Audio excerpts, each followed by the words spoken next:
It is such a pleasure to be here. I have a very interesting story that came to mind when I came here early this morning, and it's a bit of a confession, and it's always a good place to start.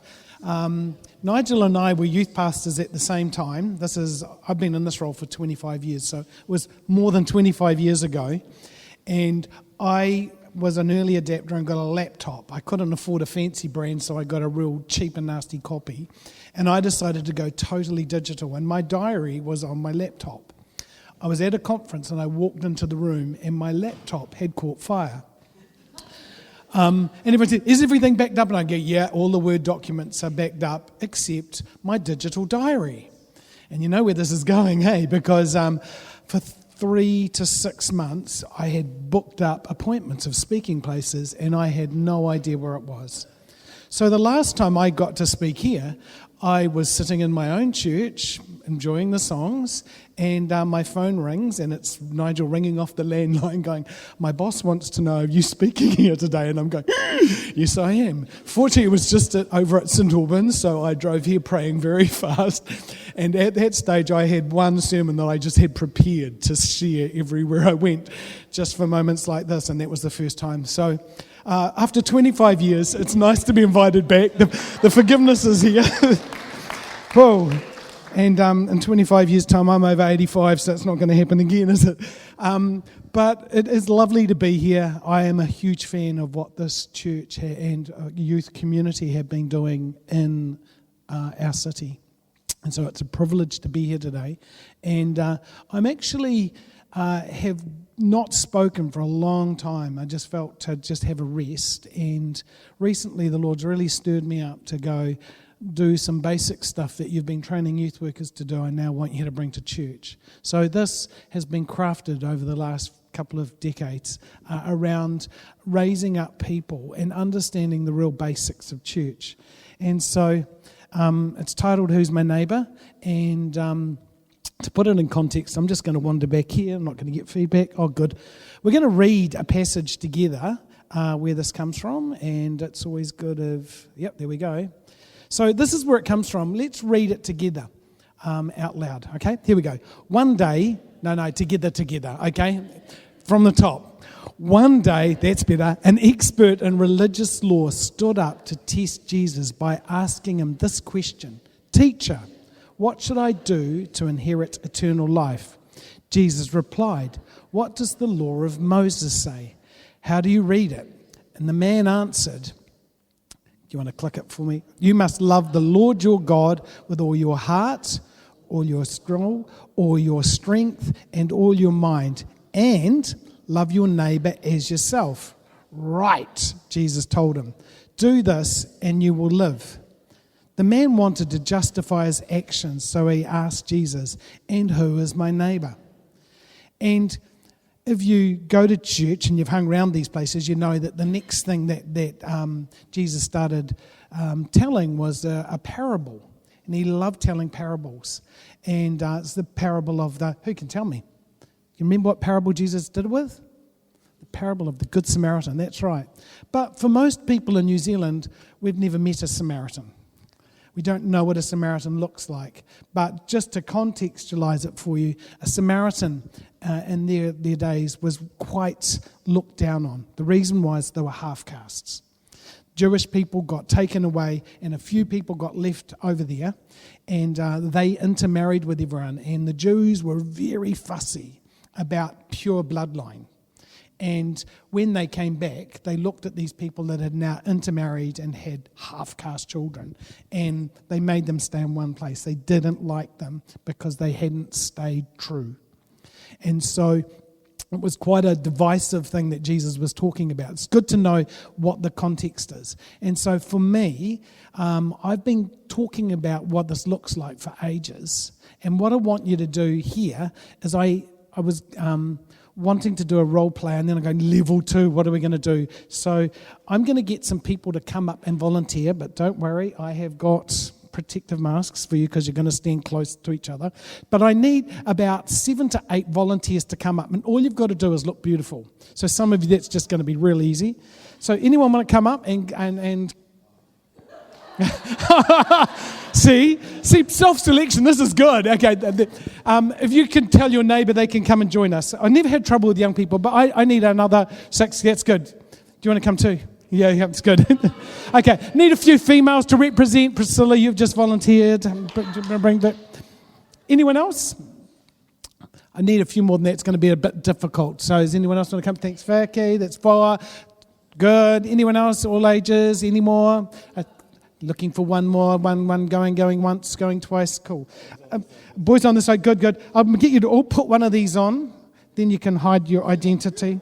Yeah, and now I'm hiding. Oh, there we go. Here we go. It's good. Now we've got identities. There we go. 1, 2. You're all good at putting on your own masks. Thanks for coming to play. Here we go. Now, why I'm doing this is I want us to put into context. You've all got that. Yep, we're all good. Oh, look, the lad's won. Just saying. So I want us to create a community because really as a faith community, this is what we're attempting to do. And so I want us to form a huddle. Now, a big circle facing in. And that's why I need masks, because you're going to breathe on each other, but now you're not, so you're all safe. Okay, so huddle. And so huddle up. And this is what a typical youth group, and then I realised actually I talk about youth groups, but actually this is what a typical faith community looks like. And the reason I know this is my very first job was working in Auckland Youth for Christ in the end of the 70s, 80s. And I used to try and take people to churches, and I discovered they were having a great old time in here. You try and get in here, and it becomes, you start to realise that they're having a great old time. And so I realised we need to actually figure out a better way of understanding this. So I'm going to get you guys to step back a fraction and just hold hands. Ooh. One family. And so I'm going to put it through this verse again because we just talked about, first of all, the number one thing here is love the Lord your God with all your heart, soul, strength and mind.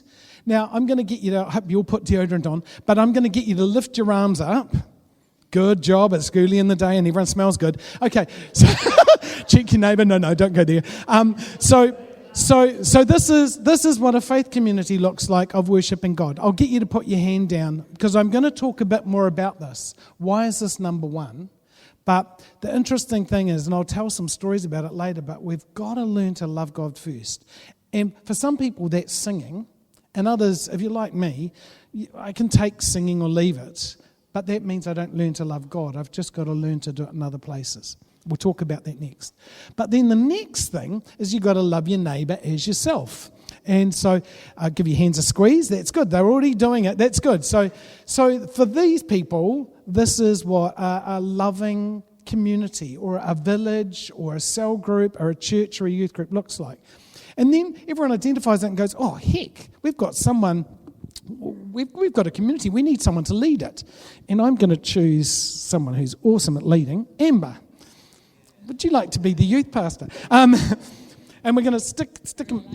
You don't like young people. I know, I understand. And so the church chooses to put a leader in the middle. And so now she's all masked up and they can't breathe on her and make her contagious. Let her in. Look at that. It's nice. And so in this context of leadership of a group, I wanted to do this role play because I think it's a real nice visual. Jesus told parables. I like having something that people can remember. Now, the trouble is when we stick someone in the middle, we all look at them and become consumers. So we worship God, put our hands in the air, but we're looking at this person going, well, you aren't leading us in worship. You should be doing a better job. You should be jumping higher. Not that I'm going to ask you to. And then you can put your hands down. But I noticed that lots of youth communities, and then I started to go, actually churches, the person in the middle that we choose to be a leader burns out because we all look at them and expect them to meet our needs. Does this make sense? And so... and as I've kind of been training youth workers for a couple of decades, I go, you know what? We're doing the bits right, but I reckon there's one more phase. And that is, the person in the middle needs to retrain people not to be looking at them to meet all their needs. So I'm going to get Amber to select some people and start tapping them on the shoulders, and you're going to have to do a 180-degree turn. When she taps you on the shoulder, so Amber, you can tap away, that's good, and you spin around, good, and then the next person. And for most faith communities, this takes quite a while. When I first noticed, it was taking a year or so to actually become outward focused. Now, can you hold hands? Can you love each other? Yep. Can you worship God? Yep. That's good. Nice. But here's the nice thing now. The person in the middle is not getting locked on and expected to meet everyone's needs. And so I'm going to get the group to spin anti-clockwise. So if you want to spin left a little bit, that's good. That's right, the whole group. That's good. Keep going. Hold hands. Right. So this is it's nice. I just stop right there. Thank you all. So this is where it gets really interesting when we're training youth leaders in our churches around we are here. But the third phase that Jesus talked about loving neighbours is the people that don't belong. And so this is the bit that we as faith communities find the hardest, but it's quite easy for youth groups to do because we get a really good-looking person and they identify another good-looking person. We might find a musician who finds a musician friend. And so I'm going to pretend to be good-looking. You're sporty. Yeah, he's sporty. So here we got someone who has got a mate. My surname's Dodge, so I'm just going to call myself Dodgy Character. And so what's your name? Kyle has got a mate called Dodge. And so Kyle has started to understand that he and I are mates, but that I really need help. And so Kyle takes one step, but he stays connected to the community. And the community stretches to make it able for Kyle to come there. That's good. And then as we engage, I really like Kyle, and then I meet some of his friends, and I really like them. And so I end up becoming part of this community, and we're just going to hook like this.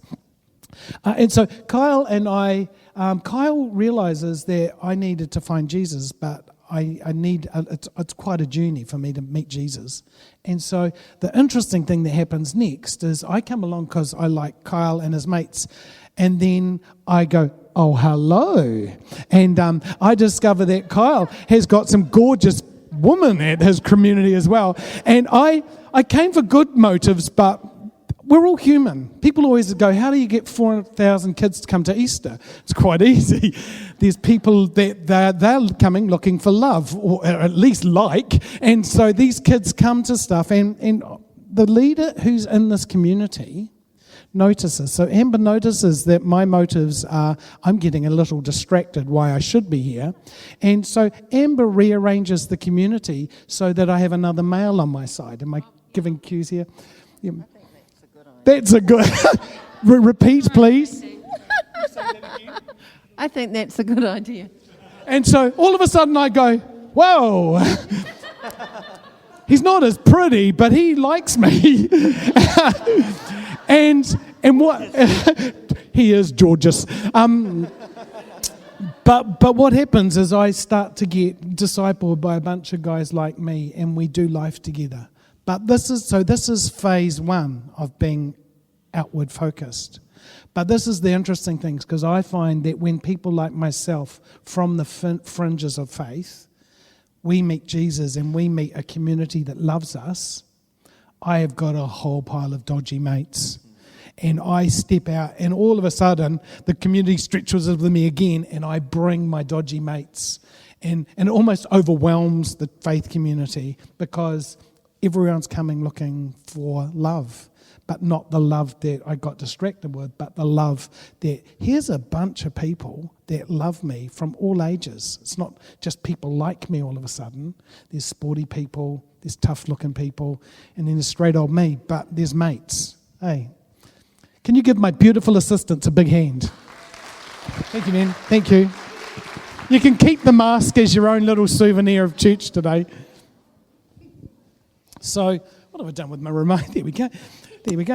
So I hope you can get the visual of this, and I now just want to step through the loving God, loving your neighbour, and then loving people outside it, because I think it's nice, and thank you for the people coming up, because when you get asked to volunteer, you're never sure what's going to happen, eh? So hopefully you weren't embarrassed. But so the learning to love God is really important, and lots of people that have been hanging around church a long time, everyone assumes they know how to do it. And I wanted to speak into that sometimes learning to love God, it's quite foreign for us. And I know I grew up in the church and I just thought God was a bunch of rules. And then all of a sudden I realized you could have a relationship with God. And so when that starts to happen, and then you start to realize that He loves you, and that's just a whole new dimension.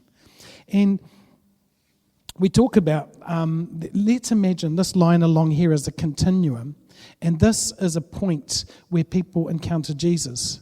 We call this zone, we used to call it the Ingalls scale, and had numbers, but now we just call this area green, that when you learn to follow Jesus, you do this decision with God in the distance, and you learn to fall in love with Him.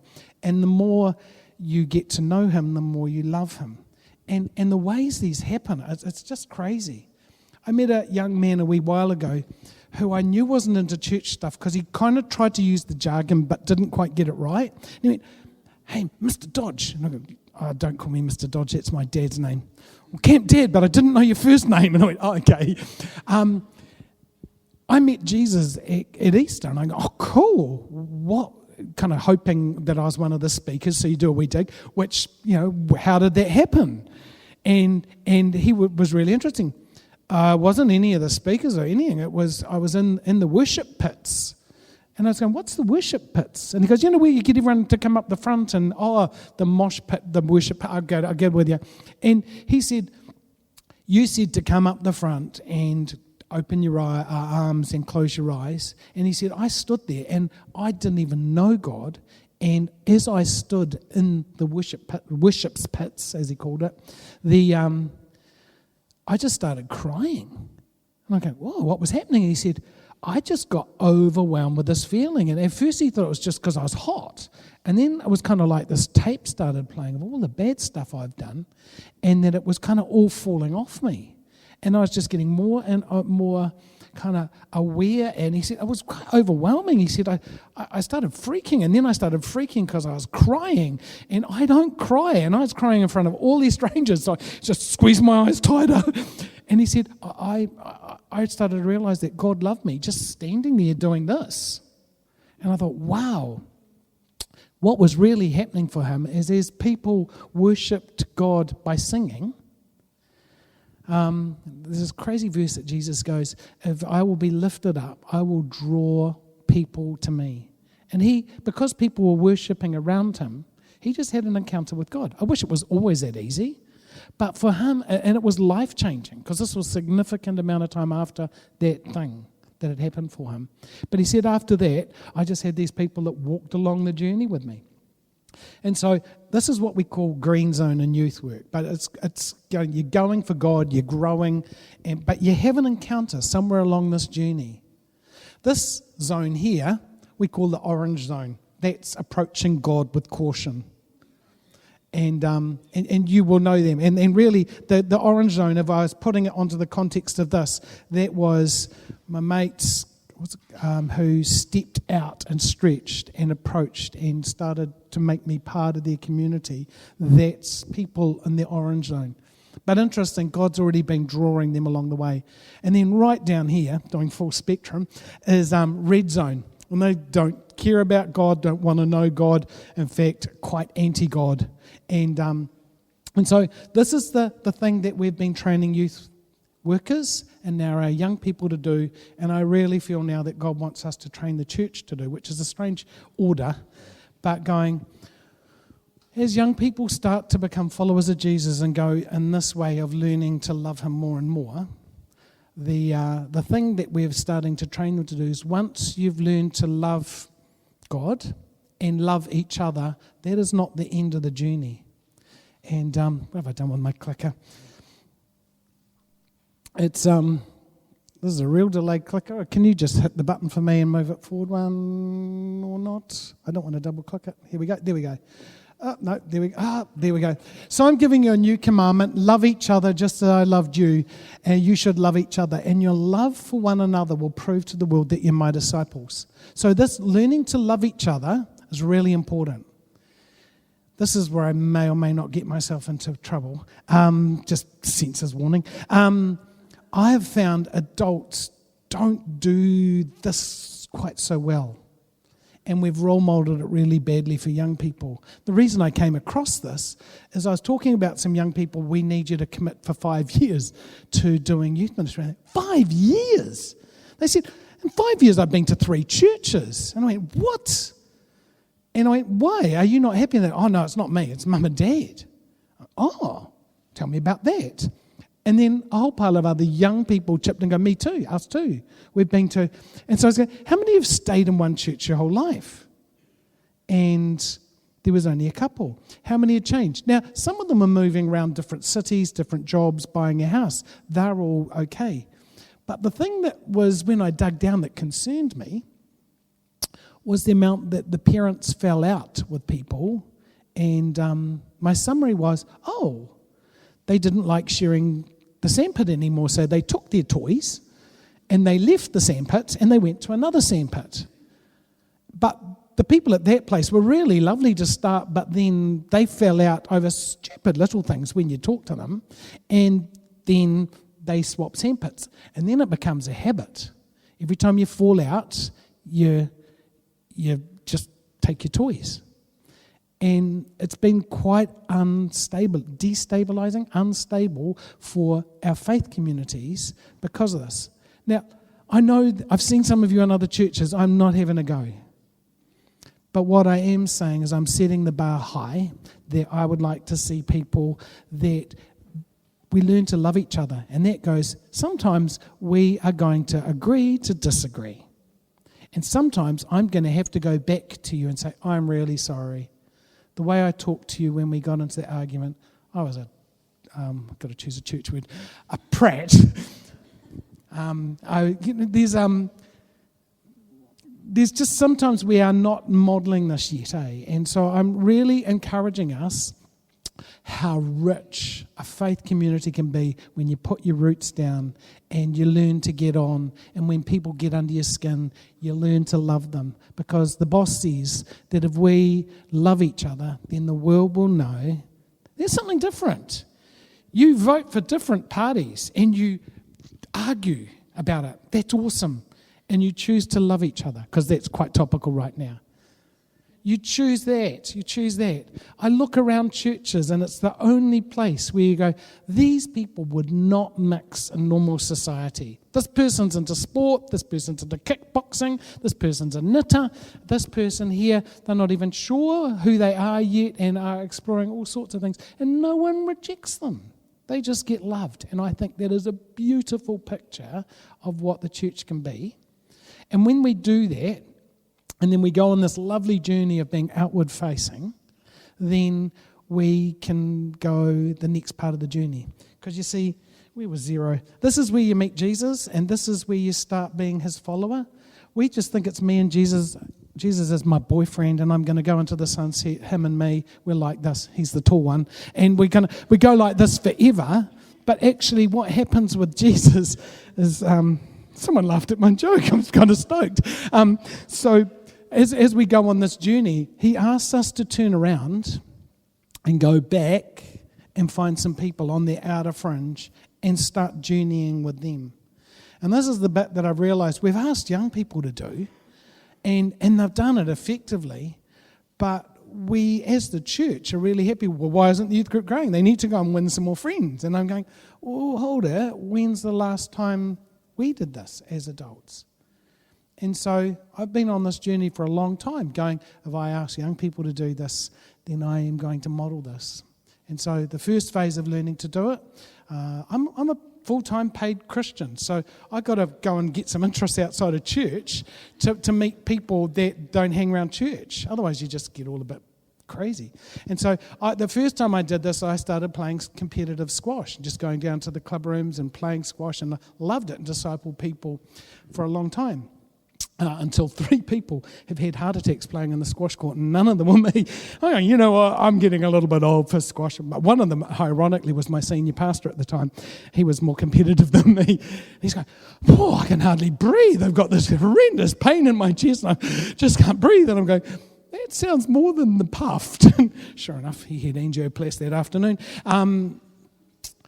But I decided maybe I need to find another interest. So over the years, I've just learned to go and hang around. I don't want to die on a squash court. I'm too young. But I realised I've got to find people that you can hang out with that it's not because you're a youth worker or you do this. It's just people of interest. And that's what I'm really encouraging you. You don't have to go and get a new hobby. It's just what are you into, and find people that are into it. And I've got all these men that just love going fishing, and I might or might not be addicted to fishing. And so it just was an easy thing to go, why are we all taking our trucks down the beach? Why don't we share? And then I've got all these people I go fishing with in the morning when salmon are running. And so it's just finding people and modelling what we asked our young people to do. And I'm kind of asking you, who are the people on your fringe, and when we're standing here, that you can take one step, because they're already in your world, but they just give you new eyes to see who are these people that already like you and would like to do more of life with you. And the thing we learned after doing this for a wee while is that up till then, we're always going, right, we label people like, you're good at this, you're an evangelist, and we sent them out right down here, way down to red zone, and they take so long to journey with people that they became quite disconnected from the church. And so what we're starting to talk about now is going, actually let the group stretch. And when that person meets you, you don't have to go to church the first time. What about a barbecue? What about whatever you're into? What about playing cards? You just can't cheat anymore. You can, but just do stuff that you can be friends about. And as you do that, they get involved. And this place actually does this very well. So this is not a tell-off. It's just going, I actually think you're on the right journey here. And here's the interesting thing. I reckon the best place to introduce people is the meal table. I love gatherings of people around the meal table. And we worried about it because when we were growing up with our kids, we worried about how many people sat at our table. Did we take too much away from our kids? And my kids are in their 30s now. And a couple of Christmases ago, we said, what was the highlight growing up? And they talked about that the best thing that they remember. And I'm going, whoa, what about the trip to Australia? What about the blah, blah? And they went, no. It was when this young man his wife had passed away in Auckland. He'd moved to Christchurch to get away from all of he said, walking around where he was a local doctor, and he said, so everyone in the community knew me, and he knew my wife had died, and he said, everyone, when they looked at you, they looked you in the eye, and he said, all I saw was pity, and he said, it was horrendous, I had to get away from the pity. And so he came to Otatahi to train again, and as he came, we thought, wow, here he is with 2 kids, a single dad now, and living on the bones of his bum, moving from that to this as he retrained. And we said, well, what can we do? So my wife did the hard work. She goes, well, we could do one decent meal a week, where he came. And our kids bathed as little children, and they came for a long time. We grew up with those kids. We have become godparents to his kids. His girlfriend that he eventually met 5 or 6 years later came to live with us as they learned to be a family. And now we've got kids to his children. And our children said the highlight of their growing up was us as a whānau extending our kitchen table and the journey that we did. And I'm going, wow. And it was interesting because I talked to my wife and he goes, yeah, you're going to use this as an example how good it was, but I did all the work. I go, true story.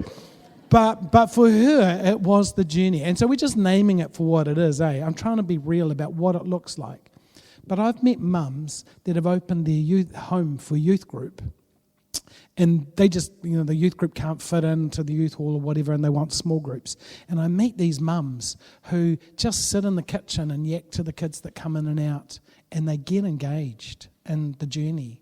And they do a fantastic discipleship job of getting alongside these young people who need reparenting. Or their parents might be awesome and they just need someone that isn't their parent to talk about, of going, I'm thinking about this, I'm questioning my sexuality. And having someone that's not going to freak out, the bum just go, oh, that's cool, what are you thinking about? And just having someone that loves them on that journey that they probably wouldn't tell their young youth leader. That they have journeyed with around this. I remember one mum coming to me and crying, going, there's not one girl in our youth group that's got a dad. And I said, what can you do about it? Because I can't reparent them all. And she went, I reckon my husband's got to step up. Oh, what does that mean, the poor bloke? Are you deciding this for him? And I said, no, he just needs to hang around and be approving, because these kids only get glared at. And I thought, this is good. And so this place, when I talked to Nigel about how would you describe this faith community, he said, we're a village. And I'm going, great, because it takes a village to raise a child. And it takes the whole group stepping out and welcoming people coming in. And you're doing that stunningly.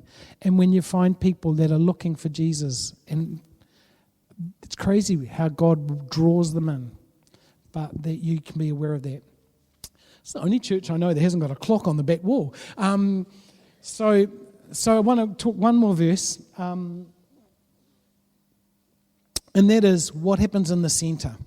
That when we stop looking at the people in the middle that are the paid professionals that run church, when we stop looking at them and being consumers, going meet my need, do more stuff, work more nights, but actually start being the body of Christ, of staying connected and loving each other, the role becomes easy, like Amber did, because everyone's not looking at her when she was in here before. She goes, that kid's getting up to dodgy stuff. Well, I like to call myself a kid. That guy, he's getting up to dodgy stuff, and they just make sure the right person is alongside them. And they're going, yeah, nice. Oh, they're doing great. And you see, there's a real interesting concept that the Apostle Paul talked about, which I'm just going to turn over here. These are the gifts that Christ gave the church: apostles, prophets, the evangelists, the pastors, and teachers. Some of you might know this as the fivefold, because there's 5 different, very different roles. Their responsibility is to equip God's people to do his work and build up the church, the body of Christ. And I think part of our role and part of the cap that's been on many, many churches and faith communities is that we expected the church leadership to do everything. And their role, I hope I'm not stepping on any toes here, but you might not invite me back for 25 more years, but it's all right. Their role is to equip you so that you can get about loving the people in your circle of influence. And I love the variety of it. And I love when you see these people are doing this, and these people are doing this, and these people here. And then you get them all together in celebrations occasionally, and you go, wow, what a diverse community we've got. And you don't meet that anywhere else in society. The church is the most diverse place you can be when we're learning to love and accepting people for the difference that we've got. And so for me, today, I was kind of going, where do you land this? Because my passion is seeing the church equipped. And I realised that if you've ever seen me work in a youth group or a faith community and like Easter, what I tend to do is just ask for people to respond. But I never get them to come up. But I kind of want to make you okay, I've listened to all this stuff. What am I going to do about it? And so the thing is, I want you to kind of figure out where you are on the continuum. And there's no judgment where you are, but the thing is, which direction are you going? Because I meet some people in church, and they're actually kind of going this way because they're doubting everything, and they kind of need someone to go. If you're going through doubts, it's okay. But you need some people journeying where you go through doubts. That's why we have very few young adults in the church, because as they question stuff, we freak out. And go, no, and they walk away from it all. when actually they just needed someone who goes, that's such a good question, and let them ask those questions. And so wherever you're at, if you're in green zone, are you working? And the very first verse I put up, I'm going, do you love God with everything? And working on that. And when you get there and you're starting to live it, and you don't have to get perfect, because if we did that, none of us could do anything. What you just got to do is going, you know what, we're going to go down here, stay connected to my crew, but who is the person here? And I'm going to journey with them. Helpful? And for some of you, I want to ask, in your head, are you walking towards Jesus? Do you love God? Are you learning to love God? And that could be the only thing that God is asking you to do, is just take one more step. In the green zone, just take one more step and grow. For others, it's going, you've been growing a long time now, go here. And you don't have to be like 10 years into this. The people I see do this the best are often just being followers of Jesus for a couple of weeks. I know a person that he led more people to the Lord in his first month of being a Christian than half the people in the church. Because he's just so passionate. We go, I found some answers, come over here. And it's just awesome when you meet those people, but they need people walking alongside them. For others of you, there might be some people in this room that are just in the orange zone, and you've been approaching Jesus or God, this whole Christianity, with caution, and there comes a stage as God draws you closer to Him that you need to go, you know what, it's getting close to when I make that decision of I'm in for this. And again, I don't ever put pressure on people, because if you respond to me, then you're going to respond to pressure. But when you know Jesus is saying, are you willing to give your life to me? And I just have stopped assuming that everyone in the room are followers of Jesus. I did this talk, not this talk, but an appeal like this, and an old man who'd hung around a church his whole life going, you know what, I've never left here. And you've just asked me to become a follower of Jesus. He said, I've wasted my whole life because I'd never actually decided to give my life to Him. So I just never assume. Just go, for some of you, you are going to go, you know what, today's the day, or I'm counting the cost, and soon I'm going to do it. And for others, I sense that God is calling you to go further out than the orange. We always talk about that's how we send people into hostile environments that would never send new Christians or people that aren't prepared. But it's a missionary to a very non-church culture. And we've got some legends in this room that have done this very faithfully. Two of them. And many others who have served God by going, you know what, I'm out of the comfort zone, walking with people I don't know and I'm not super comfortable with. So I kind of want to get this picture, and I love the verse that Jesus finishes with. Who's my neighbour? And he talks to this religious guy, and then his answer is going, right, you've figured out who it is. Who's your neighbour? This one right here. Now go and do it. Love them. Care for them. Meet their needs as the Samaritan did. And for you, I kind of just want you to close your eyes for a second and just become aware of what's God asking of you. Is He asking you to take that step and going, yeah. And if it is, the first one I talked about was in the green zone, and just you've been just stagnant in your Christian thing and you haven't been falling in love with Jesus, and you've realised that He actually wants you to, would you just give me a wee wave and say, yep, that's me. I'm that person, and I'm just making a signal today. I want to start following after Jesus. Cool? Anyone else? Nice. And for some of you, you've been doing this green thing for ages, and God is saying, will you stretch the circle? Reach out to people that aren't around. Is there anyone that's going, yeah, and I'm not going to draw this out. Just going to give me a wave that, yep, that's cool. Thank you. Awesome. Brilliant. And for some of you, you might have been in orange zone and you're going, you know what? Everyone assumes that I am, but I need to make that decision. I'm going to commit to following Jesus. Is there anyone in the room that fits that? Cool. Awesome. And for others, I just want you to be aware, as a faith community, of that the loving each other sometimes takes lots of work. That when people get under your skin, don't throw your toys out of the cot.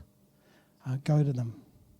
And it doesn't sound very Christian, but it's actually very Christian, of learning to get on with people that get under your skin.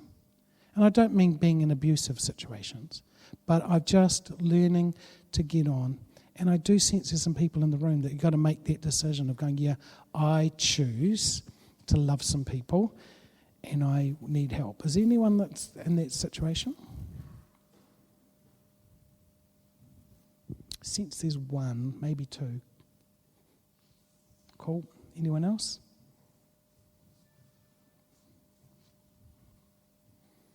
Okay. Father, I thank you for this people.